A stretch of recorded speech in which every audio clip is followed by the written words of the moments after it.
Hi, welcome to Brady's Blunders, where I show you the mistakes in my games, hoping you don't make the same ones in yours. And with this video, I'm continuing the same game against the 5-non KGS that I've been showing for the last few videos. And I'm continuing from exactly where we left off. So I just got two moves in a row on the top because white had a ladder here. And white then approached right here. And because of the panuki that white got when he picked up the ladder, he's pretty thick. And I decided that it's impractical for me to think about invading on the right-hand side. So I played here. When white haned, it's often common for black to play this way, go ahead and develop the top, or to play this way to claim the corner. But instead, I played here, which is a special purpose move. And what I'm trying to do with this is to go ahead and completely concede the right side, but make white over-concentrated while doing it. And at the same time, I hope to secure the corner and influence along the top side.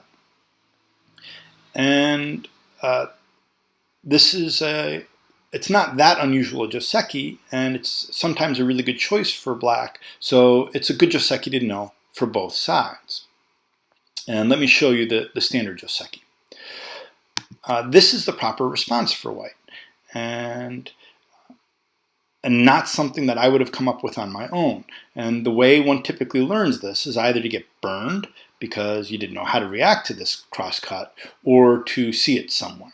So hopefully, I learned it because I got burned, but hopefully you can learn it because you've seen it.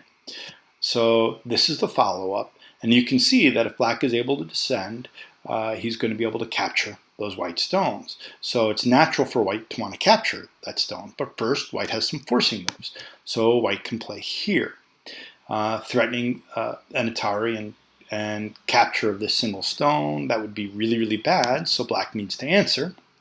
And then white can play here,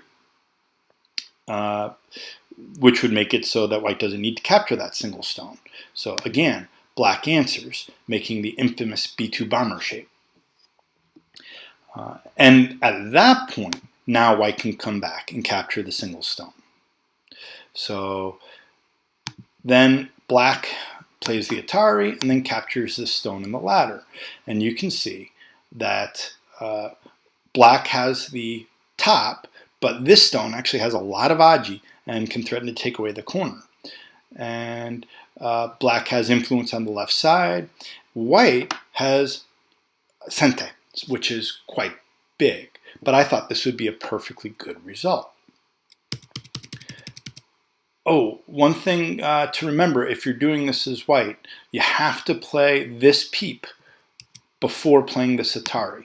Because if you change the order, black will not answer the peep. Doesn't need to answer the peep, right? If you do it this way, black doesn't have to play here. Okay.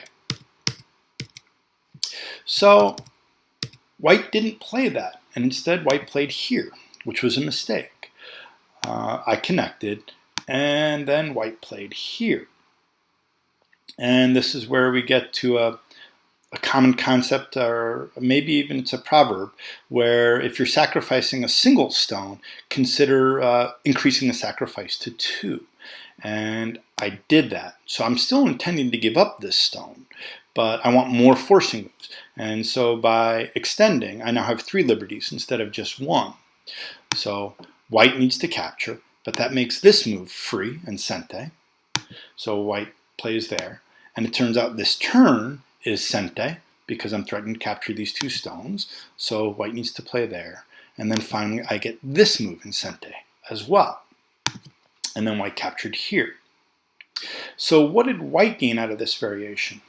Well, I guess he gained an extra 2 points, or an extra 1 point, because he picked up a stone, and he's got a nice endgame continuation starting at S16. But that's about all. What did black gain? Well, white no longer has a stone inside of his corner, so that's good. Black still retains really nice influence towards the top, but the most important thing I gained from this was sente. You remember in the other variation, it was white that had sente, and therefore initiative for the next move in the game. So it was a really big mistake by white. And this was my opportunity, and I knew it. So this is the game problem. If you were black, where would you play now? Go ahead and pause if you like.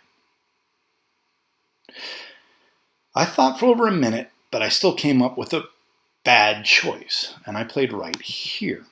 And I'll explain my reasoning, even though it's flawed.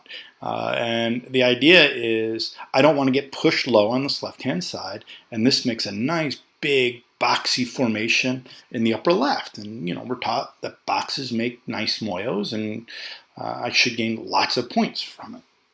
The problem with this thinking is that I really only get one thing from it. And so it's suboptimal. So just like I got a slightly suboptimal result down here and a slightly suboptimal result over here, if I keep making suboptimal results, I'm going to fall behind in the game. So this isn't the best because it's a single purpose move. Let me grow my left-hand side. So what should I have played?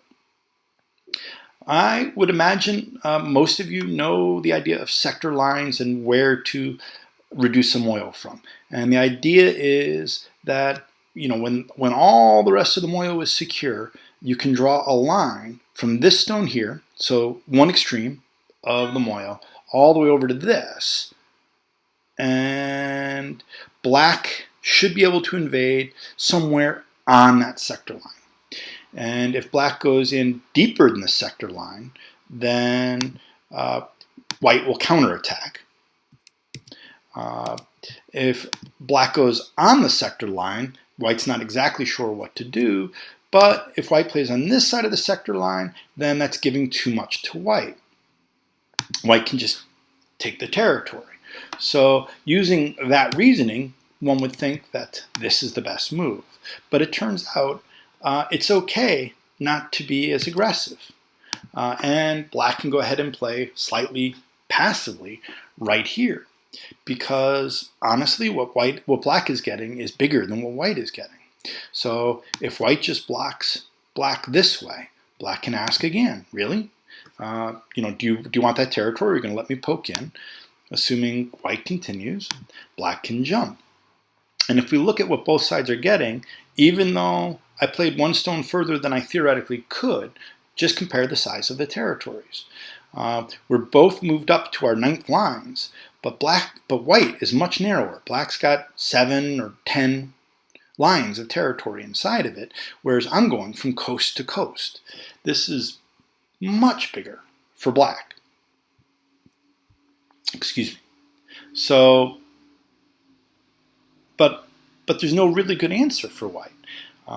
Sure, white could tanuki now and play somewhere else, invade the corner, attach over here, and maybe white's even going to live. But if white lives, it's almost surely going to be in gote. And then I get to turn over here and do a similar amount of point reduction to white that he just did to me. So almost no matter what happens from this point, the game should be good for black. And this play is so much bigger than the move I played here. All right, I guess that's about it. Clearly my move was suboptimal, being a single purpose move. And we're taught to play on that sector line for an invasion. But I would encourage you, give it more thought than that. You can go ahead, if you need to be more aggressive because you're going to fall behind if you just play on the sector line, then go ahead and be more aggressive. And if you can be less aggressive than on the sector line and move back one and be a little bit safer and still have a comfortable margin of victory, go ahead and do that. And in this case, this would have been the optimal move. Thanks for watching, and I'll see you next time.